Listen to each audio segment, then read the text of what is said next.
The first question is for all of you.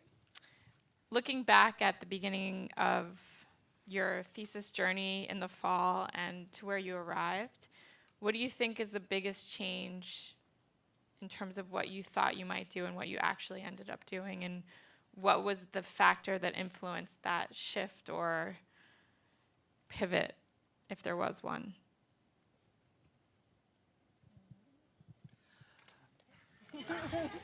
I came into this really thinking I wanted to build something that I could actually release into the world. I mean, my project's a little bit more speculative. All the interaction that you saw works, and you can see the prototype outside. But I thought more about building an application or a service or something that was maybe had some sort of a business justification to exist and that could put out there in the world. But then I realized, hey, this is grad school and I'm only going to do this once, so I might as well have fun with it and build something a little bit crazier. I started with the intention of making something that would be of service to my neighborhood.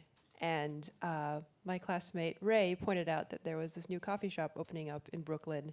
And I started working with them, doing pro bono design work, just hanging out there, befriending the guys who worked there, and didn't really know what would come of it, but trusted my gut that like I would stumble onto something that I could design for.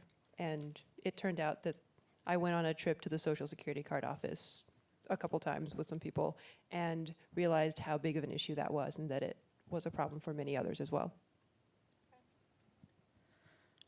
Yeah, I started out pretty broad, kind of just looking at how much content we're producing now that everyone has a camera in their hand. Everyone's kind of obsessed with like recording these things in the moment, and just kind of looking at broadly like what could we do to make meaning out of all of this mass that we're consuming. And then when I tried a bunch of things, and when I hit on the music part, it was just kind of like this moment where like, oh, this works really well. And I guess from there, it kind of, my project too kind of took like a more lighthearted twist from there, because it just became kind of like, oh, this works really well and it's fun and people tell me really awesome stories when I play them songs. So yeah, there. Cool. You mentioned building, and I think you mentioned making something. So in the process of actually building and making what you conceived, how did that affect the way you thought about it? We were having a conversation the other day about our tendencies, that what we do when we get stressed. And there's ranging from taking Xanax to making cocktails or whatever it is. But for me, I tend to, when I get stressed and stuck, I just make something, whether it is just kind of getting out of my own head, just kind of trying to put something not to paper, but pulling it out of the paper and actually putting it, whether it's coding up an interface or just going upstairs and 3D printing something. And I feel that that's really helpful because we tend to get a little heady with our thinking and like too entrenched in an idea, and just taking a step back and just building something quickly is a really good way not only to test what you're doing, but you learn enough by doing that that you can kind of find what you were looking for, an alternative way around it. Failing a lot. I come from the school of thought of building something as quickly as possible that is not perfect and getting it into people's hands and having them tell me what needs to be improved about it, instead of spending too much time falling into a rabbit hole about one idea. The guys that you saw started off as choose your own adventure books to getting Social Security card and other IDs, and I quickly realized that people weren't very interested in reading a book about government ID.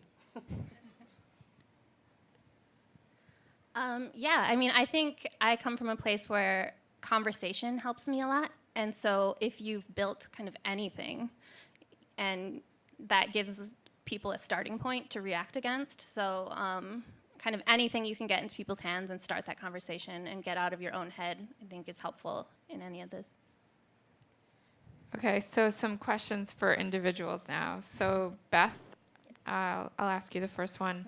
It was interesting, you said people are creating so much content, but much of it is visual. Like when you look at the social channels, a lot of it is visual content. So it's interesting that you veered towards music.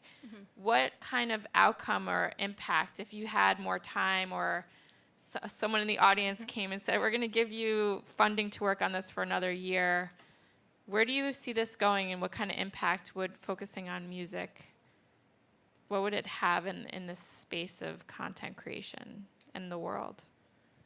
I think one of the most interesting things about it is that even in kind of the cheesiest pop songs, it becomes this very common point that almost anyone can relate to. And from there, you can kind of start conversations about other things. So in my prototype, I kind of focused very specifically on personal and kind of like interpersonal relationships. But I think there's a lot of there's an opportunity there to kind of use it as this point to kind of bring people who are different together, people who don't know each other together, and kind of use this as the focal point to build kind of more connection. Shelley, I don't know that much about your background, but there's a good chance that the people that you were trying to empower could have been quite foreign to you. How were you able to step outside of yourself and place yourself in their shoes? That's a very good question. I think it started with, at Reconnect, spending the first semester of my thesis asking the managers at the cafe, like, what kind of work do you need done? I'll help you with it as a designer. Just to have them trust what I was doing, and also as an excuse to just hang out there all the time and have conversations. And some of them were kind of awkward, where I was like, I don't really know what you're talking about. Could you repeat that? I think a lot of it was time. I think a transformative moment between me and Sean was when I asked him to show me how to make a cappuccino, and I went behind the counter of the bar, and he walked me through it, and then the power dynamic shifted from interviewer, interviewee to I was a student, he was a teacher. Great. Okay, Tyler, the leap that you took in terms of interface and interaction is significant. And my question is, what were the experiences that inspired you, or interfaces or technologies that inspired you, and how did you get from just bringing screens into places that aren't expected to actually almost removing the screen and having the interface exist without one? That's a good question. A lot of it came from a project I actually did with Shelley last semester when I was playing around with this technology for the first time. That was very contextualized. We had actually made an interface for a kitchen. And I wanted to push it a little bit further and started thinking about other things. And I'd ended up building a prototype in which I had used I basically just built a website and was projecting it onto a room. And so the content that I was actually building was not ever meant for a screen, but it was just how I prototype things. And taking a step back from that, I realized that I was actually building a website for a physical space that was never meant to live in a screen. And so that was kind of an interesting point for me. And I coined the term, instead of the Internet of Things, the Internet on Things. And as corny as it is, it was kind of an interesting moment that what if, I just got my truth chills. When big ideas happen, I get chills. It was just an interesting point that it was kind of, I was using these, it was really through prototyping and through building something that these tools that we use, applying them in different contexts, kind of created a link that, oh man, we could really put this stuff anywhere we wanted to. Now we have the technology to do it. And so what are some places that we could do that? And beyond how-tos, where else do you think this could be applied, or how could it be applied? I mean, I think it could really go far. I mean, I think that instructional things that are sequential make a lot of sense right now. One thing that it's kind of missing, at least where I have it right now, is the ability to move beyond kind of the two-dimensional. There's some basic object recognition stuff happening, but most of the stuff is still touch input. There's some really interesting things that could happen if you could apply this to a room rather than just kind of one small area. Imagine learning how to play guitar if it was projecting what notes to play on the frets, or even dancing or something, and it was kind of showing you on the floor where to be.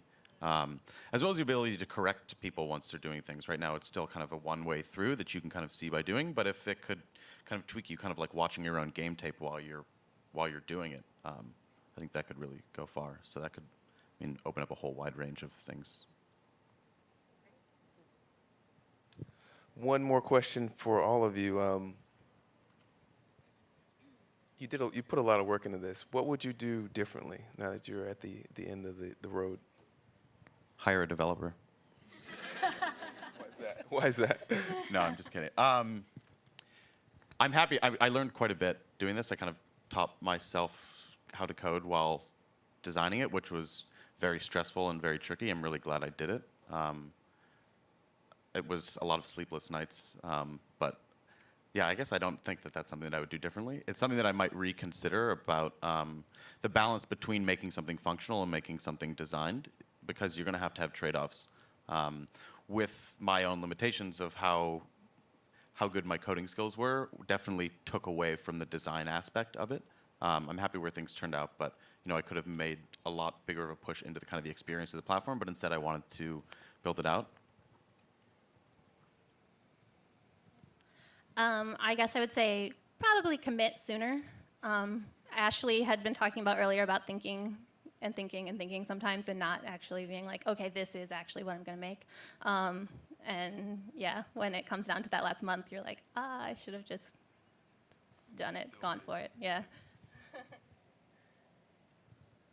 Speaking about going outside of my comfort zone as a designer, seeking out legal resources or getting connected to the city government sooner, so that a lot of the stuff I figured out in my guides was trial and error, and it would be nice if someone who knew more about it could have advised me.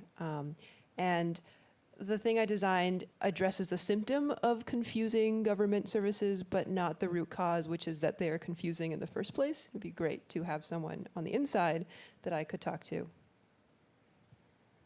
Yeah, the government in London did a whole redesign. You probably saw it, of their site, that really helped make it more legible, just clear. So we definitely need that here in New York City. I think that's it. Great work, and congratulations. Congratulations. Thank you.